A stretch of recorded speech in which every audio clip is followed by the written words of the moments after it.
तांगा चलाने वाला दुर्भाग्यवश तांगा चलाना नहीं जानता था। तो हेलो फ्रेंड्स, कैसे हो आप सब लोग। उम्मीद करती हूँ सभी लोग अच्छे होंगे और मैं भी अच्छी हूँ। तो फ्रेंड्स, तांगा चलाने वाला दुर्भाग्यवश तांगा चलाना नहीं जानता था। उसने कभी तांगा चलाया ही नहीं था। उसके जीवन में वो पहला ही अवसर था जब उसने घोड़े की रास अपने हाथों में संभाली थी। चलते चलते पुलिया पर पहुंचा। इस पुलिया के नीचे पानी बह रहा था।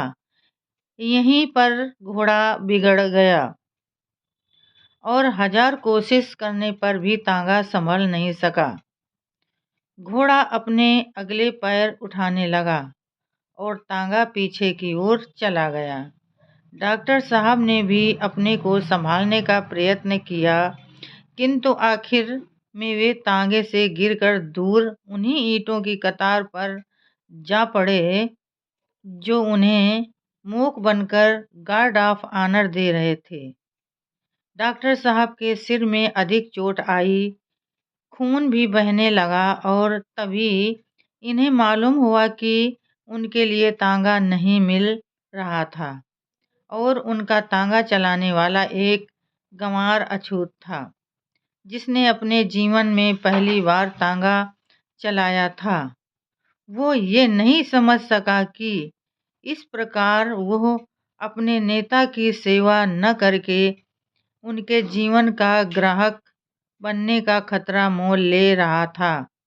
डॉक्टर साहब को वहां से पैदल ही जाना पड़ा और केवल तभी वे अपना कार्य पूरा कर सके थे। ये था घृणात्मक अस्पृश्यता का परिणाम।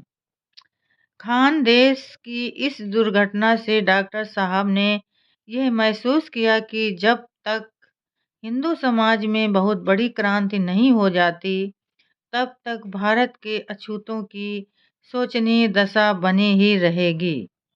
अछूतों ने अपने सड़े जीवन में अपने झोपड़ों में रहकर किसी का नुकसान नहीं किया, किसी की जमीन नहीं छीनी और न किसी दूसरे पर अधिकार की प्राप्त करने की कोशिश की। अछूत इस निराशा के दलदल से कब निकल सकेंगे। हजारों वर्षों से लगातार गुलामी करते रहने के कारण ऐसा मालूम होता है कि उनकी इंसान बनने की इच्छा का भी अंत हो गया है। उनके विरुद्ध बहुत जबरदस्त ताकतें थीं। अछूतों को विश्वास दिलाना, उनके अंदर विशुद्ध अहम भाव भरना ही अम्बेडकर का उद्देश्य था। अम्बेडकर के हृदय में जो ज्वाला धधक रही थी, उसी ने अछूतों के समाज के बुझते हुए दीपक को पुनः जला दिया।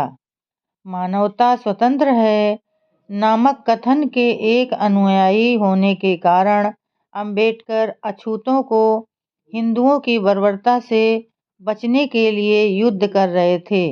जुल्म के खिलाफ लड़ना कोई अपराध नहीं था और न तो कोई बदतमीजी ही थी।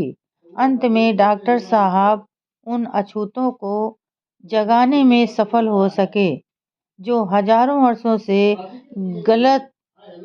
गफलत की नींद में सो रहे थे। तो आज के लिए फ्रेंड्स इतना ही। कल फिर मिलेंगे अगले नए वीडियो के साथ। तब तक के लिए जय भीम, नमो बुद्धाय।